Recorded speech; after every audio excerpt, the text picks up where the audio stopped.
there will be some way forward in as far as the qualifications of the CCM and the CCO for finance is concerned. Do you think you want to make some guideline or some direction? Because they are not qualified. I think we need expert people, either the CCM or the CCO, one of those two, I don't know.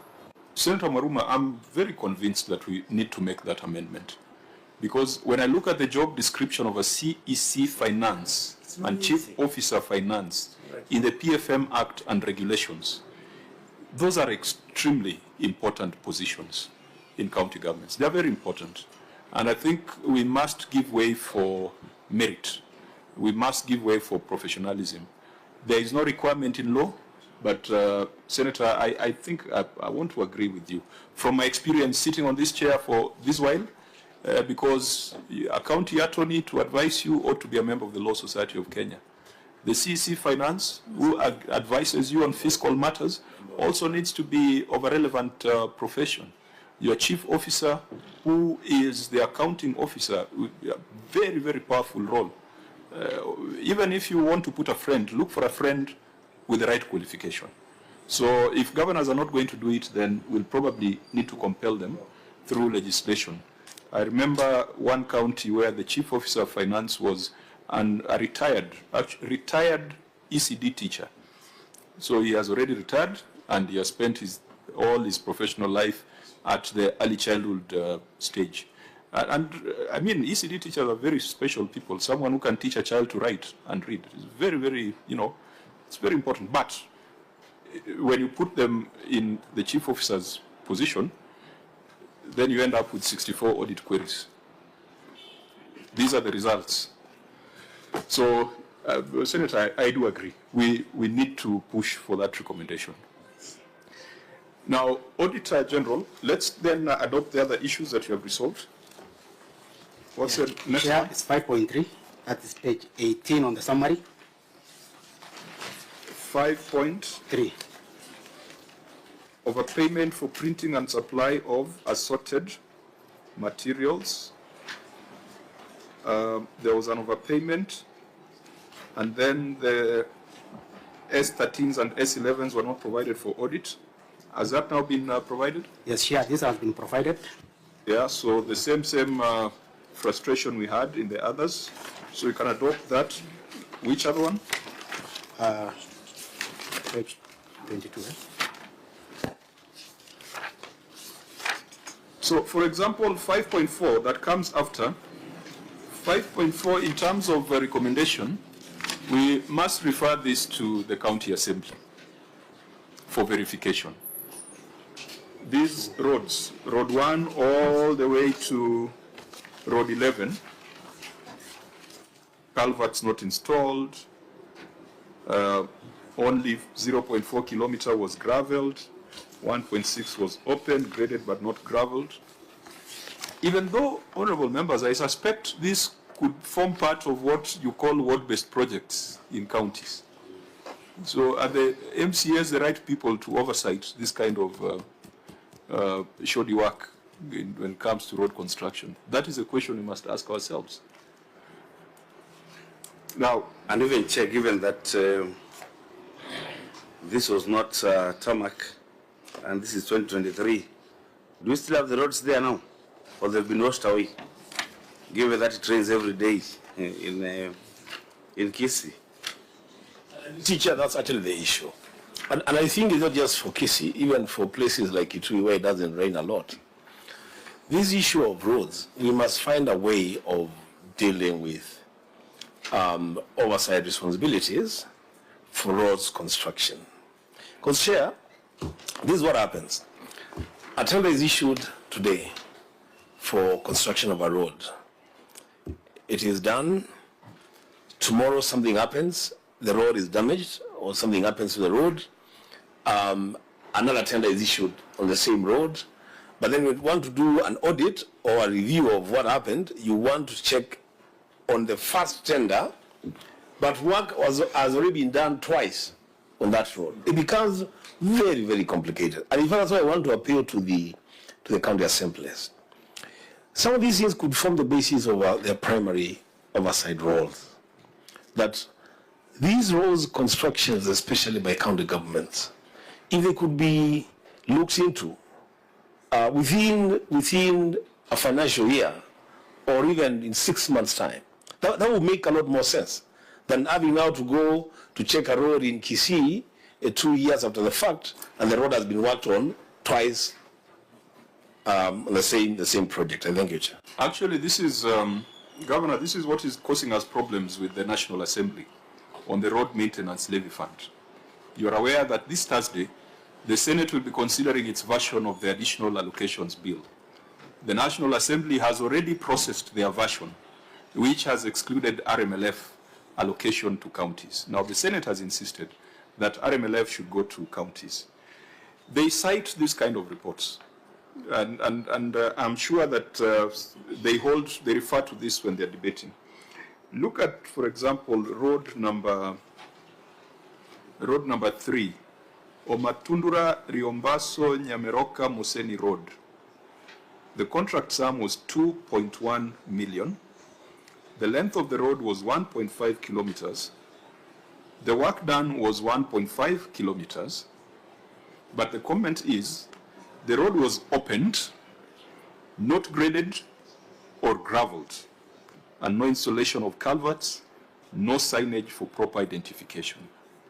Now, a member of National Assembly tells me that, you see, if we give governors money, all they do is to bring, what's that equipment that opens roads?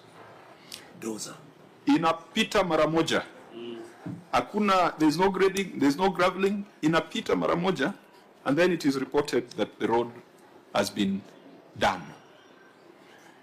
This is a perfect evidence for the members of National Assembly to say that road maintenance levy fund should not go to county governments. And I know they could be wrong in many other counties. In some counties I've seen where the governors are doing a splendid job. But this is not neat, Governor. Chair, allow me, because you have read, that's the query from the auditor. But the response, Chair, there, this road even, it was, actually if you read, the road was terminated due to the contractor's failure to adhere to the contractual obligation. We are talking of a road whose contract was terminated. Governor, yes, I've seen that. Now, my worry is, if you cannot procure, if you cannot do due diligence, if you cannot procure a 2 million road successfully, why do governors want 10 billion for RMLF? That's what the members of National Assembly are saying. A 2 million road? So when you terminate a 2 million road, what does that mean? You know, what did the procurement people do before arriving at that person to be the one to do the job? Chair. I am sharing with you very real, very live comments, and this is coming up on Thursday. And I know that the Council of Governors has promised that they're going to do a march to the Senate so that the Senate can stand with counties on the issue of RMLF. But someone else will plaque this page as evidence that counties are perhaps not capable of managing small things. Chair. Like 2 million roads. Chair. Let's hear from Senator Onyonka, then you may respond. Governor, the question I think that is important is this.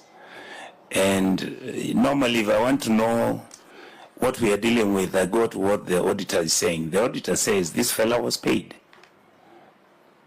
Is that right? Sure, we have provided the contract sum. Yes. But we have also pointed out in terms of the status. Yes. So here is about the value of 2.4 million. Yes. But there's some work which has already not been done. Yeah. No, so he's asking whether the money was paid.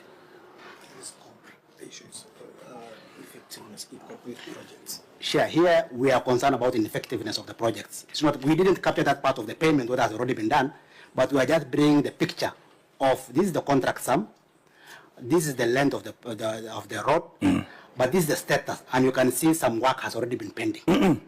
You are veering off from where I am asking you. Was this company paid?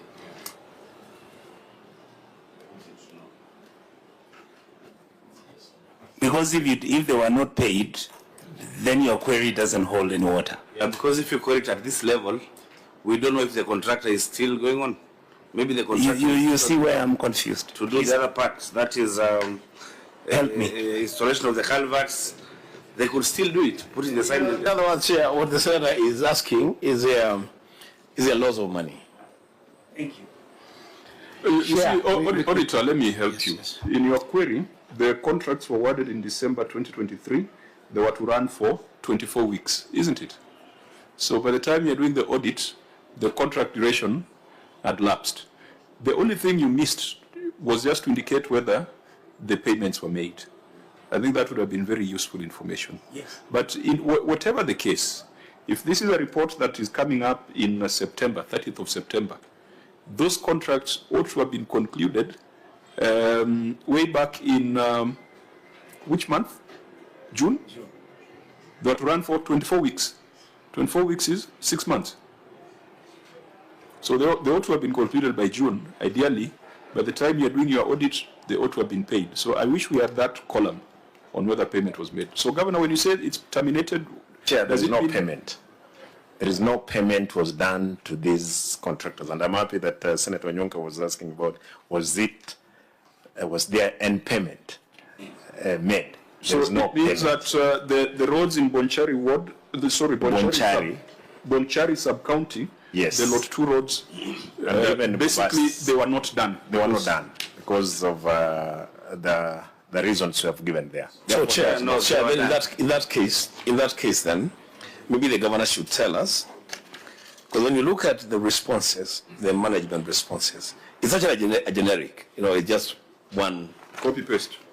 copy paste from number 1 to number 10. In terms of image, well, then what does this say about the department? That you have issued 10 roads, perhaps to 10 different contractors who have no capacity to even begin the works, and you have got to terminate the contracts. Chair, this was a lot, and a lot had our all constituents, the 4 wards. Therefore, there was one contractor who, by bad luck, died, and there was a lot of struggle within the company. Therefore, nothing could have continued, and hence that's how termination came in, because there was nothing was done. He had opened some of the roads as observed by the OAG, but we could not pay because that not met the threshold of procurement as it were.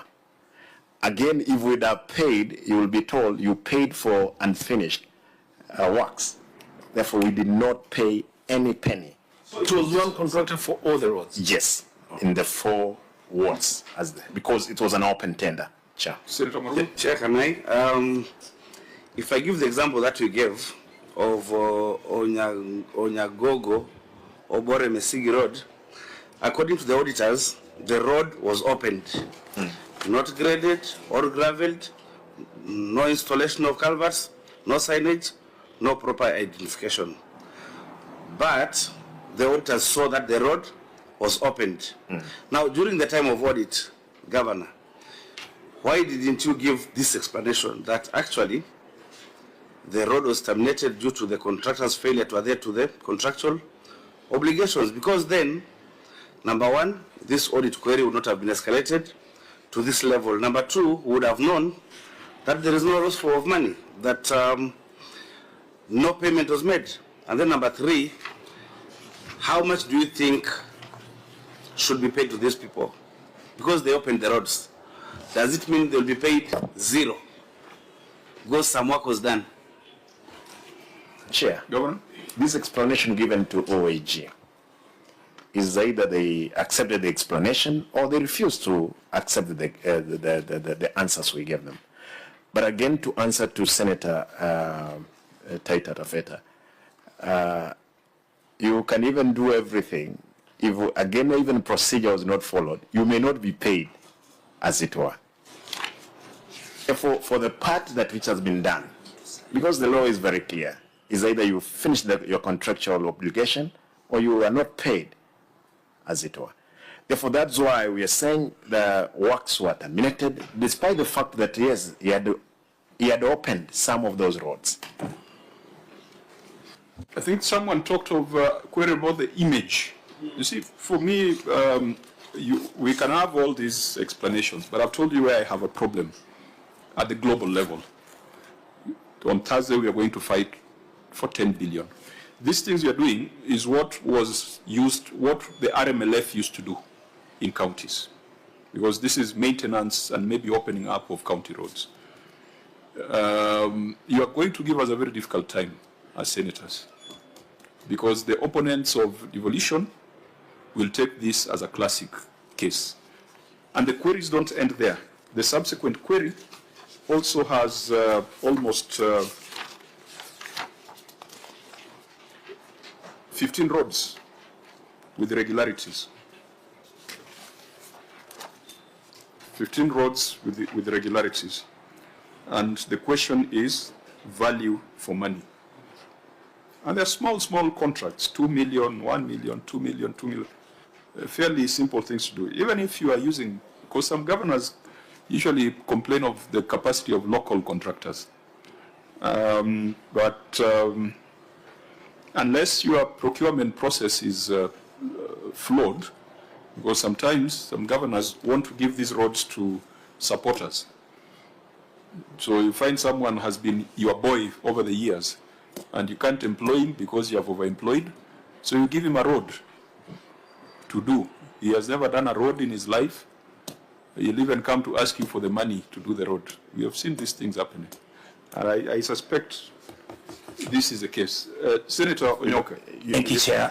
I wanted to raise the question with the OAG. Out of the number of contractors who've been given these roads, and there are about 15, did you verify to see how many of them were paid any funds, if any? Because if all of them were not paid, then there is something substantive. That is really where I'm going with this. Honorable Chair can take that question. We verified the payment, but also when we are looking when we are doing our audit, we in addition include the effectiveness of how they are carrying out their business. And that is why you see such a case of this query coming, whereby we have picked a sample of the procurement contract that the county has engaged, and we go now to the ground to do physical verification, and we see, like the senator raised, the work has already started, so there is an expectation that a payment will come at the end, since the county is already in contract with the said road contractor. But now when you do the ground physical verification, it is not there. But to answer your question, yes, where contractors are being paid, we have been able to verify that. But again, we're also looking at the ground, what is there. Thank you. Chair, I would just want to maybe an advisory to the governor, which is not solicited. You know, I sat in the mediation committee for the county government's additional allocations that terminated in December. And this fight for the 10 billion shillings that should come to counties, it's a real serious fight. And what members of the National Assembly are saying, and they are really standing very firm on it, is that even if you give governors this money, they have no capacity to even deal with this money. They will not be able to utilize this money. Road infrastructure has become a serious problem in the counties. If you give this money to the national government agencies, they are a lot more efficient because they have contractors on site who are proven they have been able to do this work for the longest time. And as the chair is saying, now this is serious fodder for them. When on Thursday this debate comes up, you will hear Kisi being, look at these 10 roads given to one contractor. They are unable to even begin works on the roads. So I think for this kind of things, Governor, through the chair, it's also very important for county governments to seriously do due diligence when they are giving contracts to these contractors. As the chair guided, even if we want to give work to people that we know, I'm very sure then in that network of the people that we know, there must be some competent people that can do these jobs. Because this is not a very good image, not just for Kisii, but even for the implementation of road projects by county governments across the 47 counties. Chair, thank you. Thank you, Governor. Chair, I want to agree with both of you of what you're saying, the image outside there. But there is nothing better than even how devolution is working. Yes, I don't want to say that every person is doing what we are doing. Especially the law requires that 30% you must give to the locals. And again, even in that open tender, because these were open tenders, people got it. Some of them, Sir Chairman, there are people who are used, and in quotes, who are used to not do work. Wait until there is end of the year, because there is, I think, the wiring of their information that at the end of the year, people must be paid. Money will go back. Therefore, people will process anything. And money doesn't go anywhere. Money is in the CRF account. Therefore, Mr. Chairman, what you are saying is that for us, I will invite, I'm happy that OAG is here, they will see the works which is ongoing now. When that due diligence was done, we gave people who are able to do it. And again, Chair, there is procurement laws which we can't break. If you wanted to help even those people, even if you wanted to help those ones who are with you, you may not give them a project of 20, 30 million, knowingly that these are young people who may not be having that capacity. You'll be able to give them for 1 million, 2 million for you to test them. But lots like this one, Chair, is an open tender where people openly compete. Governor, maybe Chair. Senator Muruma. Yeah, upon the expiry of the extension period, the contracts were terminated.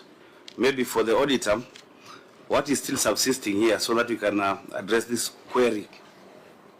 Yeah, there's delay in deliverables here. So what do we do to address this query? What is still subsisting? Yeah, thank you, Chair. Through the Chair. Of course, if the issue is incomplete projects and the management has responded in terms of termination because of the deliverables that has not been delivered by the contractors, then it means the next phase is just to retender it again so that the roads can be done. If it is a service to Wanjiku, then it means the road has to be redone again.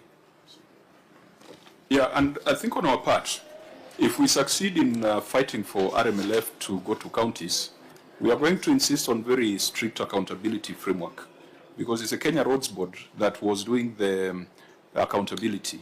In fact, it was a misnomer, because the Kenya Roads Board is audited at the National Assembly, and yet this money goes to counties. So we were having a fight on who should oversight the utilization of those funds. So since it's coming as a conditional grant, we must make sure that the conditions are clearly spelled out to avoid this kind of scenarios. The next query with 15 issues, with 15 roads, I can see from the written response that there was extension of time. And if there was extension of time, we'll ask the Auditor General to keep it in view, and you can capture it in the next cycle of review. Which other matter had been resolved so that we can look at it and adopt? Chair, 5.5, page 22 is also addressed. The regular procurement of cleaning services. Yeah. Yeah, the main issue, the tender document was not availed at the time of the audit, but now it has already been provided. And it has been provided to your satisfaction? Yes. Okay.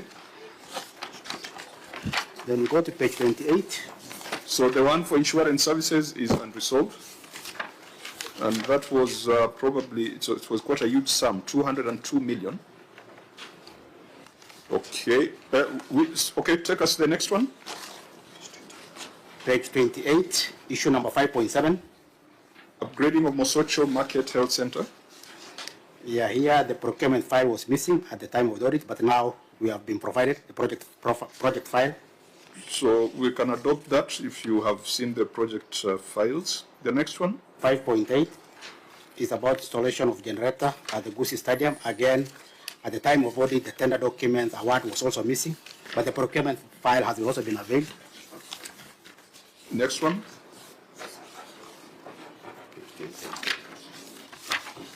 Sure, those are the areas that have already been addressed. I think the other ones are unresolved.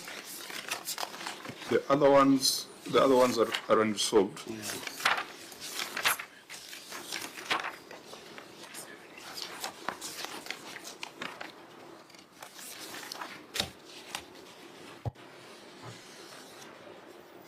So what we'll do as a way forward, we'll take the guidance of the Auditor General. The issues that the auditor has cleared, we have looked at, agreed with the auditor, and adopted them. The residual issues, we will take the written submissions, but it will be very difficult for this committee to mark them as resolved if the auditor is not satisfied. But we will provide an implementation guideline, or you'll need to do an implementation matrix to ensure that these matters are brought to a close to the satisfaction of the auditor and to the satisfaction of this committee. There are quite a number of project-related issues which might require even a county visit. We want this committee to be more robust, to go out to the counties and to see the projects that are happening there. I think there's been a big concern that we are holding too many meetings in Nairobi. And so we commit that perhaps Kisii would be one of those counties where we pay a visit to check out some of these projects. But that visit also, we would be very happy to talk to the members of the county assembly and to remind them of their constitutional duty. A lot of the things we have looked at here could have been dealt with at the county assembly level. We'd be happy to meet your audit committee, find out what they're doing, so that they can filter quite a lot of things from coming all the way to the Senate. I think that was our earlier agreement on the way forward, because if you are to go through all the 54 issues, there are 54 paragraphs on this report that are marked as unresolved. So we just picked a few that were relevant for our consideration, but at least we have adopted the ones that the Auditor General has cleared. Honorable members, any... Chair. Sorry, for avoidance of doubt, that also applies to the Receiver of Revenue report. The Receiver of Revenue report, I think there could be about 3 or 4 issues outstanding? But the rest have been resolved or partially addressed. The CRF also, there could be 1 or 2 issues pending, but will be guided by the Auditor General. And the reason why we must do this is for us to be able to report to the Senate before the 31st of March. And thereafter, the Senate may recommend that the appropriate action be for us to visit the county, or the appropriate action might be for us to do an implementation follow-up. Senator Dulo. Chair, I just wanted to know from auditors, it looks like there are so many queries that are not answered. Just for the purpose of report writing, what are the real issues? Is it non-production of the documents? Or what are the challenges that you have faced that made you not to look at those issues, or rather not resolved? Thank you. Auditor. Thank you, through the chair. I think there are arrays of issues that probably that has posed in terms of issues outstanding. One of them, I think, as the chair, you have really emphasized about internal controls, and I think which the management has also taken that they need to build up in terms of internal controls. Once you have a very good, strong internal control, some of the issues can be addressed. 2 is in terms of the documentations. I think we really request the county governments normally when we have a process of the audit, and which normally have start from the entry meeting, we give you the management letter, we have an exit meeting, we give you a draft audit reports. At that point is a level of interactions with us, with the clients. And it will be a very good opportunity for the clients to avail some of this information. As you see, there are a number of documents which has already been availed. But if some of these documents will be availed during the audit process, then probably the issues may be fewer, and it could be maybe high-level issues that we can able to bring. Even for us as an audit, for us to add value, we'll be able to bring the high-level issues rather than more of a document that has not been provided, so that we can add the value.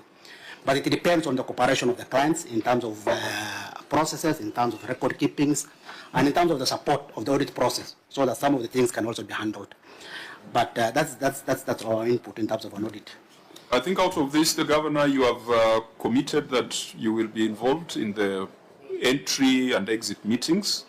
You have committed that you will take administrative action on your officers who did not provide documents at the time of audit. You have committed to establishment of the audit committee. I think you gave us 21 days as a timeline. You have committed on the County Public Service Board. So, Senator Dulo, when we started the meeting, we had a very long conversation on institutions of governance in Kisii and the fact that they're not functioning. They're not doing what they're supposed to do. If those issues are implemented, if you have an audit committee that is functional and a properly structured internal audit committee, I'm sure that a lot of these things will be resolved. Any other comment from members? Yes, because now with that, with the direction I've given, we'll take the auditor's guidance for the residual issues. We will give a time frame for implementation, after which we can now make recommendations for investigation or for them to be taken over by the relevant bodies for execution. So, any other comment? Yeah, just maybe just to stress on what I said previously, that the queries are very many, and it's a telltale sign that things might not be very well, maybe because of internal inefficiencies, maybe because of low capacity, or maybe low morale of the workers. Otherwise, these issues are too many. But most of them are not very substantial. So maybe just work on the staff morale, capacity, and all what it takes so that we may have fewer issues being escalated to this level. And it's possible to achieve. That would be my observation for now, Chair, that there is a big room for improvement. Like this one of the county attorney. Surely, when you guys got the management letter, could the county attorney even whisper to the CC Finance that this matter should not escalate because there is this ruling of October? You know, it appears you guys are operating in silos. You need to operate as a team, because once it finds itself in the Auditor General's report, you can't stop someone from using it in a funeral, saying that there's a county attorney who's eating our money, and yet is not supposed to be in office. So I think, as Senator Maruma says, better coordination will have a better picture of the county. Maybe I'll let you have the last word as an area senator. Senator Legwe, any other matter? Senator Wambua? So Chair, just maybe to tell the Governor, I think that the issue that you raise about saboteurs in government is really a serious issue, because then people may work with you and think it is you that they are sabotaging, but at the end of the day, it is actually the county of Kisii, not just the government, but the county of Kisii, and eventually then the devolution as a war. I would want to see, as you have said, real serious administrative action to make sure that your county government, because it would appear, actually from the face of these documents, it would appear that there are a lot of silos in your government. A lot of people doing their own things and the right hand not knowing what the left hand is doing. And what comes to mind is those three issues for me. One is that a voucher for the payment of Kenya Power. A clear sabotage, that's what it is. The payment for Safaricom. And then documents court documents, which are actually public documents about the fate of your Attorney General.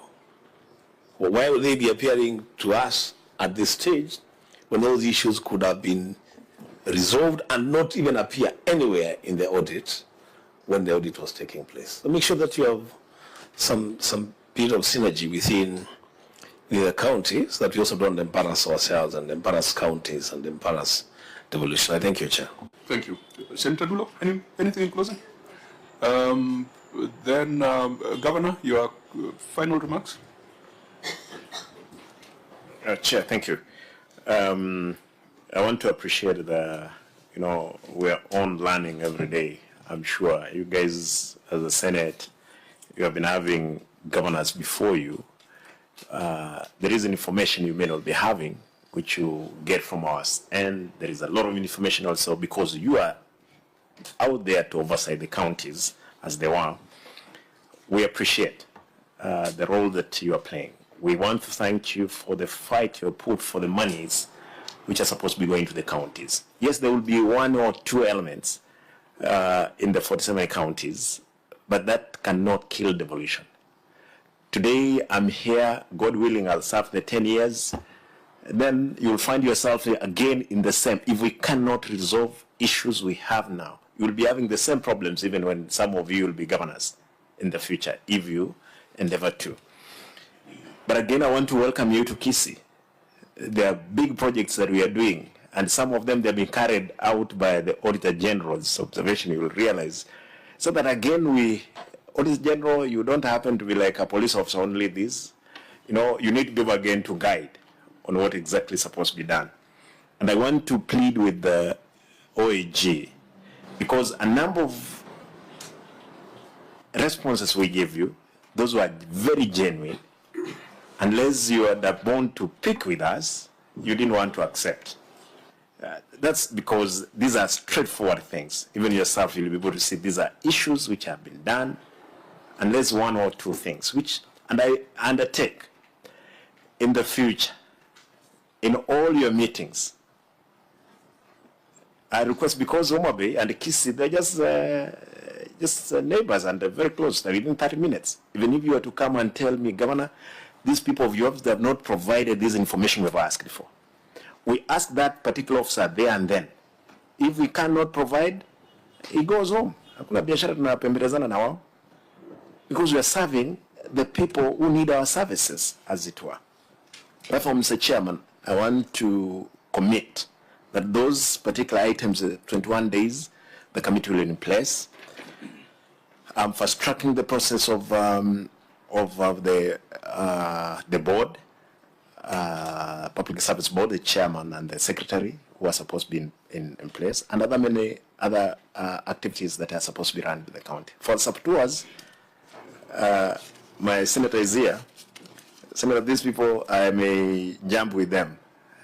They will definitely run around because, again, the senator happens to be the crusader of those rights of those people. But for sure, we will pass them through the process, which is fair for them to get services to the people. Therefore, Mr. Chairman, I want to thank you as a county. We are ready. We'll appear as long as we are within the law, as it were. Thank you. Senator Onyonka, your final word. I hope you're not a saboteur. Before Senator Dulo. Onyonka, sorry, I'm coming in. Governor, I hope you have heard what the chair has said. At the end of this sitting, we are going to submit our reports to the House. As it is, even the matters that are unresolved. And I hope you understand the implication of the report if it's going to be tabled on the floor of the House as it is without being resolved. Because simply you have lost the opportunity of going through your documents and also resolving them. So I hope in future you will be able to get more time to be able to look at these documents, because it's going to have a bigger impact. Because with the governments, there is no way that you can erase any report or record, because if it leaves this committee, then it will go as it is forever. I thank you. Sorry, I'm just warning you on this. Asante. Yeah, I mean, Governor Waithaka, the first governor of Nyandarua, has just been convicted this month over things he did in his first term in office. So these things remain live. Senator Onyonka? Chair, I wouldn't really want to say much for the simple reason that I think exhaustively the few issues we are looking at, the only correction I want to make to the governor, we have seen in other county governments when they come and the Auditor General has actually worked interactively. I would wish that when the Auditor General comes to our county, he is given unaffected access to all the documents so that these small issues can be dealt on time. Number two, Chair, what is sad for me is that this is a qualified opinion. In your books, you now have a qualified opinion, which means we are actually at risk of even not getting donor funding for the simple reason that this audit already has raised issues and very, very substantive issues. The matters we have dealt here, and I know that the public, most likely all Kenyans, are interested to know what did we look at. We looked at the very basic issues, the first 10, and we have looked at them and looked at. There is another 52 coming, which we'll be responding to.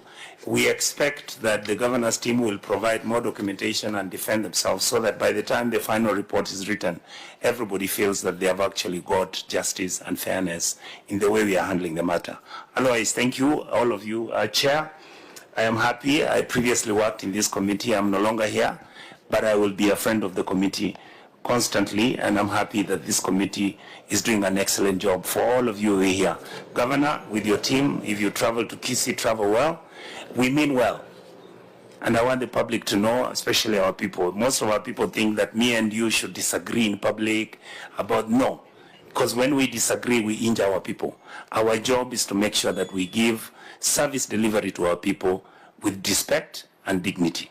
The office of the governor is a big office. It's an office that should be respected, just like my office. So I hope that we'll continue to raise the issues and push the buttons to make sure that you streamline your activity. By next year, when the report comes, I believe it should be much, much better. Yeah, so... Chair, before you make your comment, I want to respond to two items which Senator Dulo just indicated, because you did indicate that you sat in the morning and you have decided to pick this report as it is, and we have put our, underlying item that most of the things we answered, either they were not picked as they were supposed to have been picked. Therefore, that should go into record that indeed we gave information to a number of the items to OAG, and from our interaction, we have seen it. Number two, this is not a qualified opinion. It's actually adverse. It's the other way around. It's not adverse, it's a qualified opinion. Therefore, what we want to say is that, as my senator just indicated, going forward, you can be assured of good working relationship, as it were. That public perception is important for us to manage it, as it were. Thank you. Yeah, so a lot has been said, and in terms of way forward, we have adopted and agreed with the Auditor General on about 8 issues on the executive, and also a number of issues we had reviewed earlier in the morning, where we've agreed with the Auditor General that they've been resolved. But there are still about 54 issues that remain unresolved, and we will have to figure out a way of ensuring that there is implementation, find a way of sharing duties with the County Assembly. There are some things we'd want the County Assembly to follow up because it is within their mandate, and there are some things that the Senate can follow up with a view to policy and legislative amendments or referral to the relevant agencies. But we'll present our report to the House, and the House will give us directions on appropriate action, which could include visiting the county, or it could include calling the county back to provide an implementation status update. Of course, nothing stops any agency or any entity from looking at the contents of this report and taking whatever action that they ought to take. But Governor, I will repeat this, set your audit committee, empower your internal audit function so that we do not have all this dirty linen